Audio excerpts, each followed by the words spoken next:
For all those who were martyred for the land of the sad oranges, and for all those who were not martyred yet. The 1970s and the 1980s, beginning of the 1980s, saw the assassination of a string of Palestinian writers. These writers were targeted because when you fight with a sword, when you're killed, your sword dies at the side beside you. But when you fight with your words, or in our case with our stories, when we die, our stories continue to be told. One of these assassinated writers, the one that applies to us storytellers the most, is Wael. Wael lived in Italy. He was a Palestinian. He was a poet, an author. He was an activist. He was a translator. And Wael's dream was to translate the 1001 Nights in Italian for the first time. Wael's dream was to translate 1001 Nights into Italian because all the other translations that were done in Europe did not do the justice to the Arabic version of 1001 Nights. Translated in a proper way so that Arabs could be seen as humans. On the day that Wael was assassinated, he was working on an article. He was comparing, he was using 1001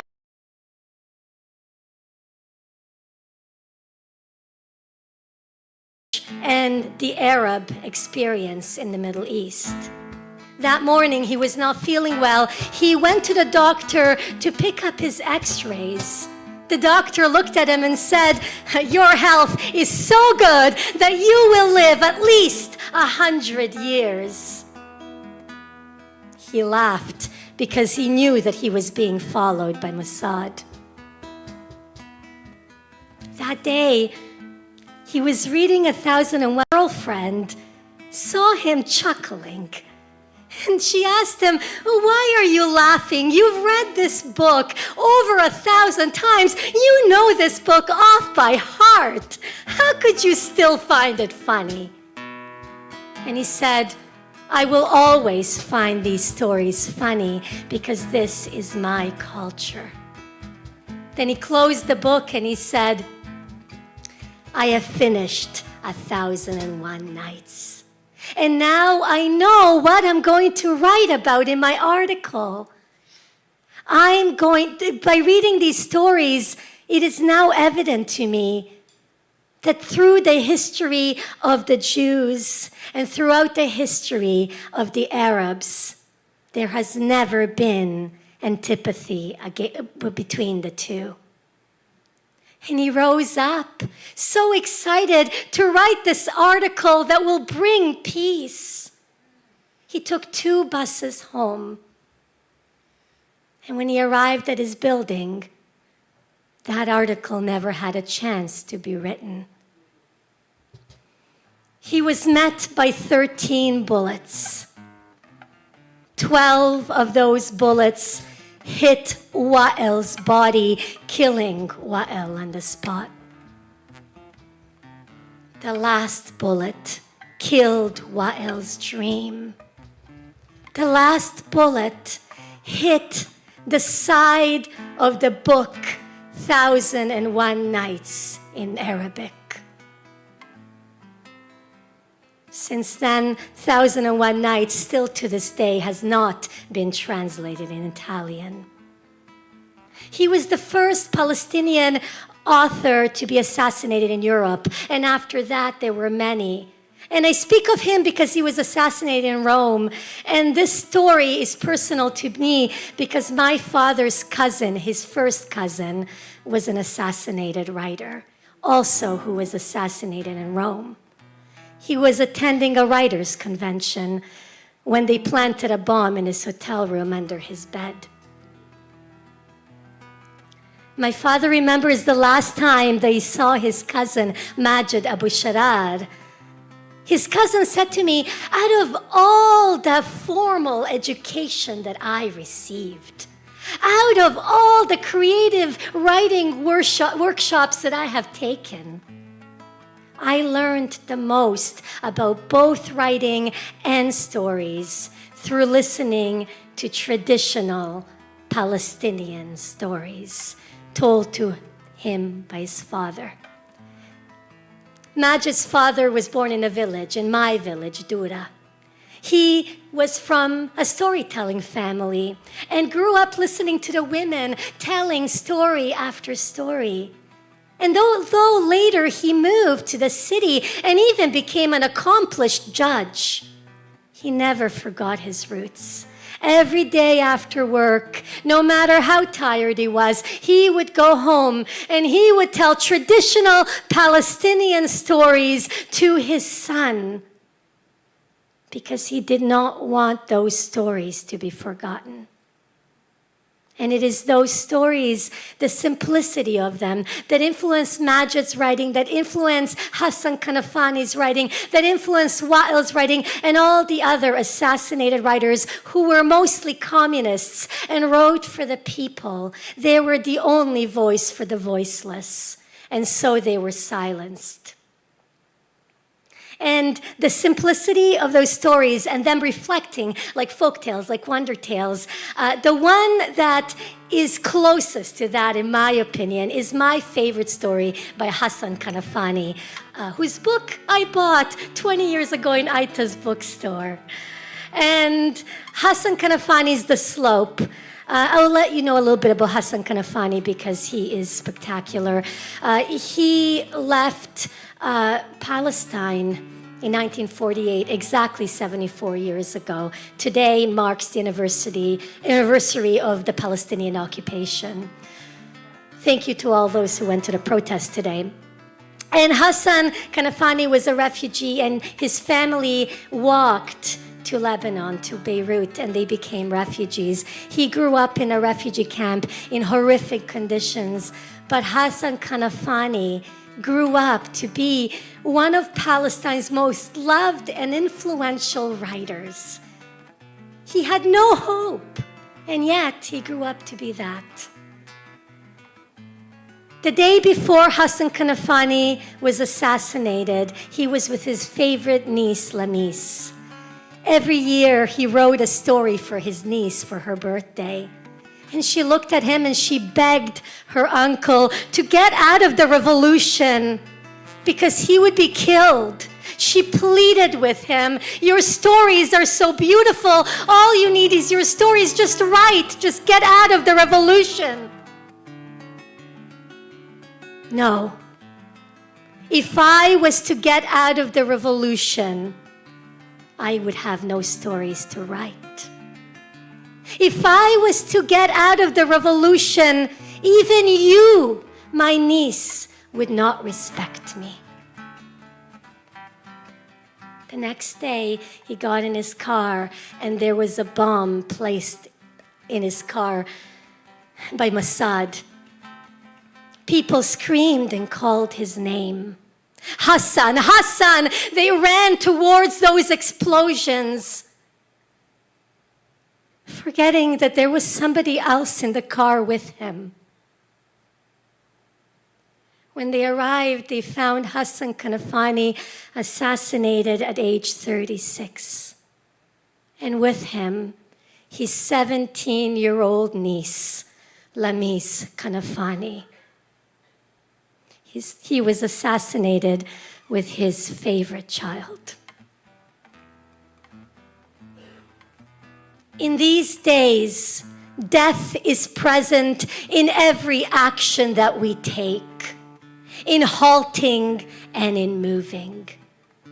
But I would rather die moving.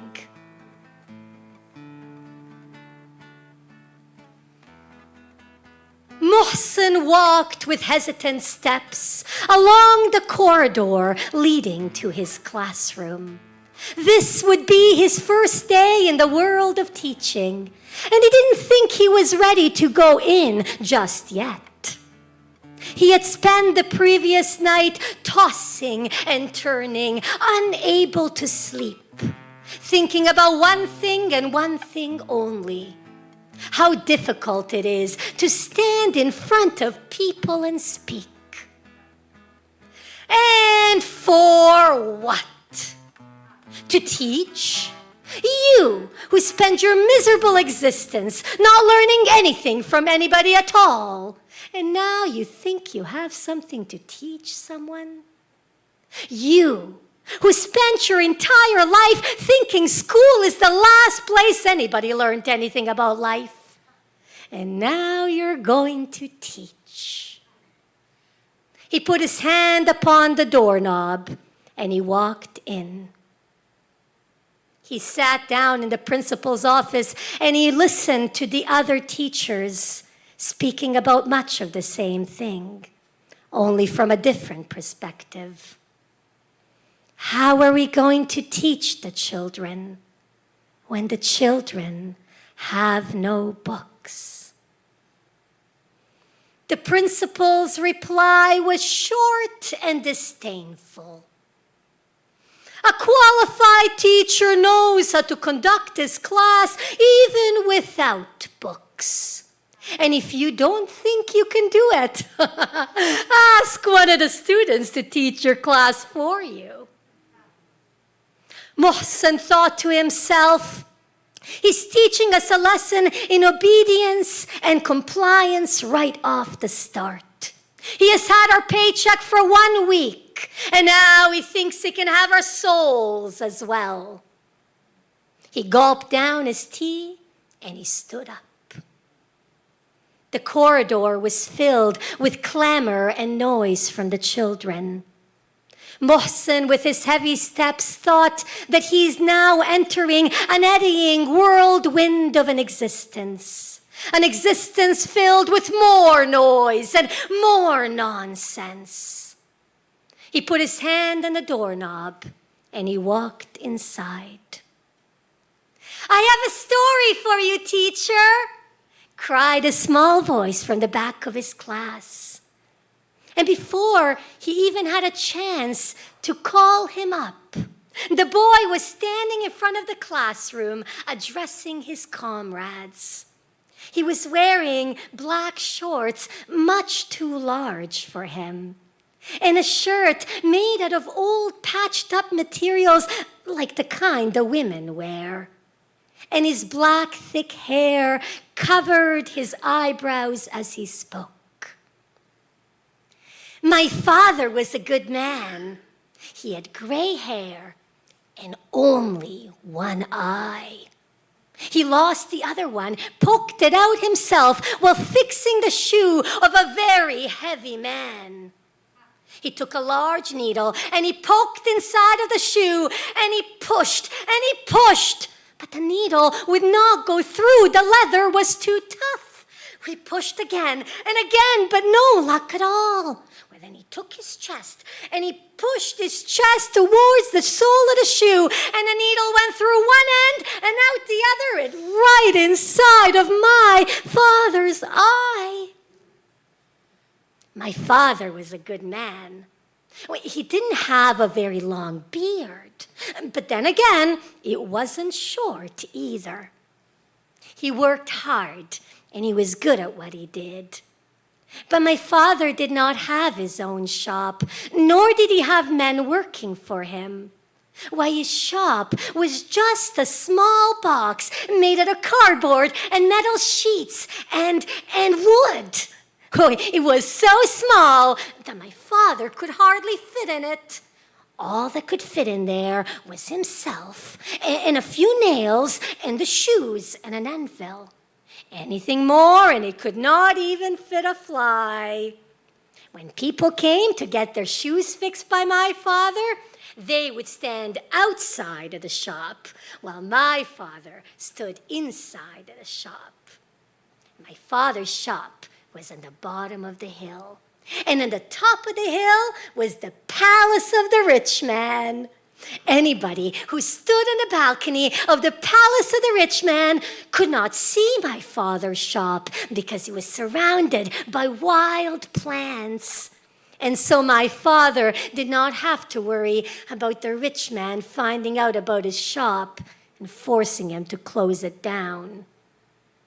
The rich man, he never left his shop. He never left his store. He never left his home. He had servants. And the servants' only job was to go outside and get the rich man anything that he needed. And my father made a deal with those servants that they would not tell the rich man about his shop. And in return, he would fix their shoes for free. And so my father did not have to be afraid, and he continued to work as he's always done before. Well, it didn't take long for the word to reach far and wide that my father could fix shoes and make them like new again. People came from far and wide bringing their shoes, with my father had so many shoes to fix that he worked for the whole day and half the night fixing other people's shoes. The boy went back to his seat. Silence. Why aren't you clapping for your friend? Didn't you like the story? Well, we like the story, but we'd like to know how it ends. What, does your story have an ending? The boy ran back to the front of the class. About a month ago, or maybe it was more, my father had so many shoes to fix that he stopped coming home at night. Meanwhile, the rich man at the top of the hill sat on his balcony the entire day and the entire night, eating bananas and oranges and almonds and taking all the peels and the shells and throwing them from the side of the rail onto the lower hill. My mother says that there were so many shells and peels on top of my father's shop that the servants could no longer find his shop anymore. My mother says that my father was so absorbed in his work that he didn't even notice all the peels and shells on his shop. He just continued to work as is always done before. My mother says that my father is still in there working, fixing other people's shoes so that he may come home to us one day.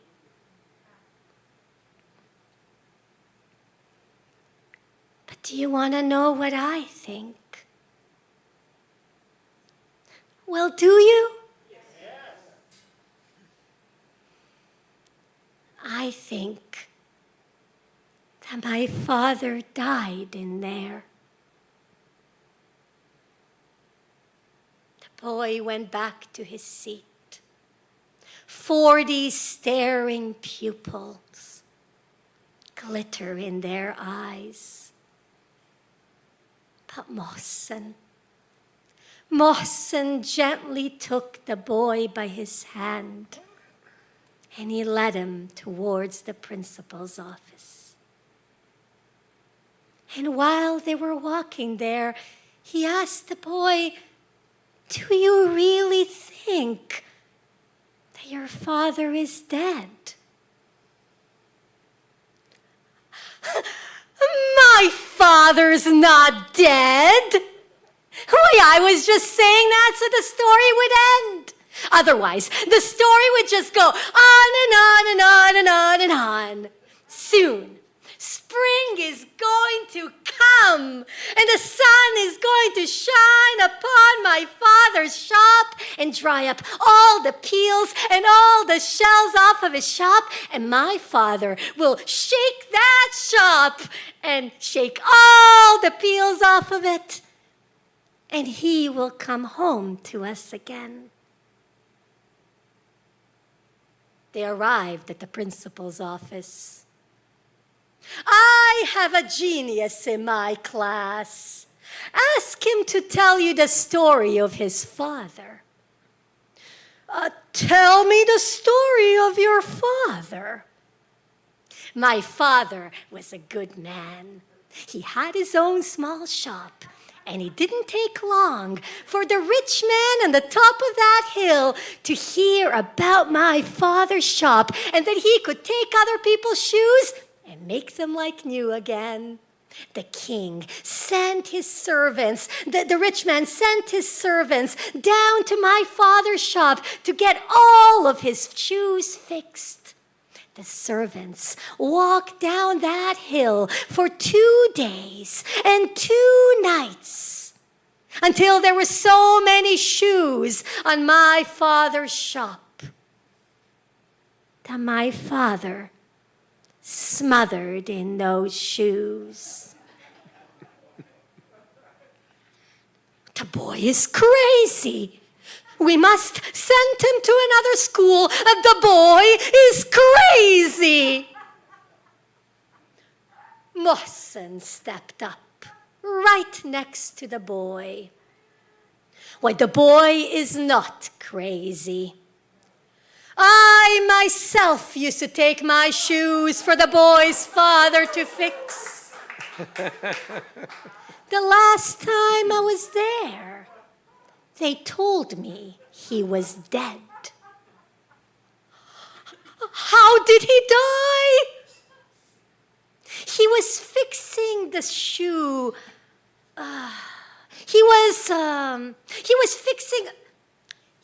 fixing the sole of a very old shoe. He nailed so many nails inside of that shoe that when he was finished, he had nailed his own hand in the anvil. Can you imagine the strength of this little boy's father, that he nailed his hand inside of the anvil? People passed by. They saw the boy's father stuck to that anvil, but they didn't stop. And so the boy's father stayed stuck to that anvil until he died. The principal looked at the boy, and he looked at Mohsen, standing side by side as if they were one person. And then he sat in his comfortable chair, and he began to read the newspaper. But every now and then, from the corner of his eye, he looked at the boy, and he looked at Mohsen. He looked at the boy, and he looked at Mohsen. And then he went back to his newspaper.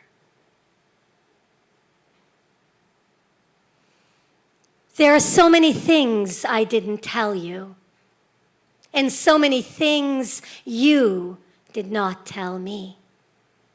We make the world smaller with our hands so we can fit all the impurities out of it, all the things that never really meant anything at all to us.